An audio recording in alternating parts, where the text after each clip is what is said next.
This exercise is known as PALS for the wrist.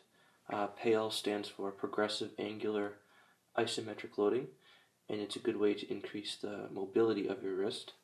The first direction we're going to work in during this exercise is extension, wrist extension.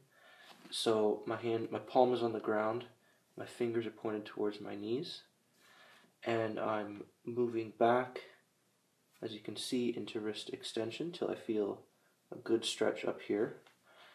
And then what I would do is I would hold this for 30 seconds until I felt a good stretch had taken place. And then I would back off just 5 or 10 degrees or so, just like that.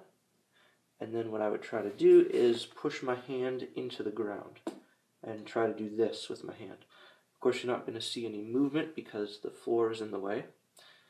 So that's what we call an isometric contraction, where there's no movement. So I'm moving back into wrist extension here, and I'm holding that stretch for 30 seconds. Once the 30 seconds is complete, I would contract.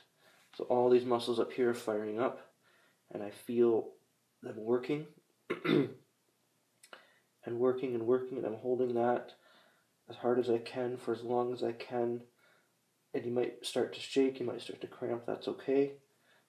If that's too much for you, you can always just do half of what you think you can do, so half of a maximum contraction.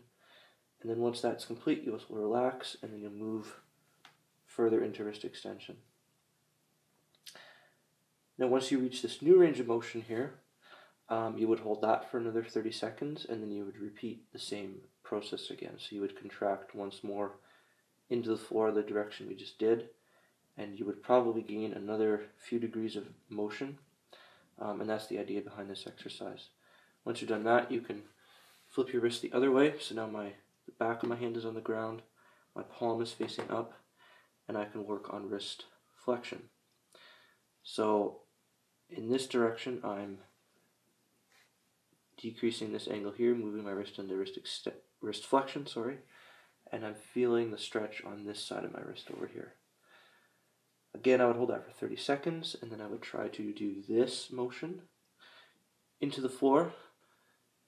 So I would hold that 30 seconds, back off a little bit, and then I would start to push into the floor as hard as I can for as long as I can. Once that's done, I would relax slowly and then move a little bit further into the stretch. And again, this is wrist extension and flexion PALS exercises.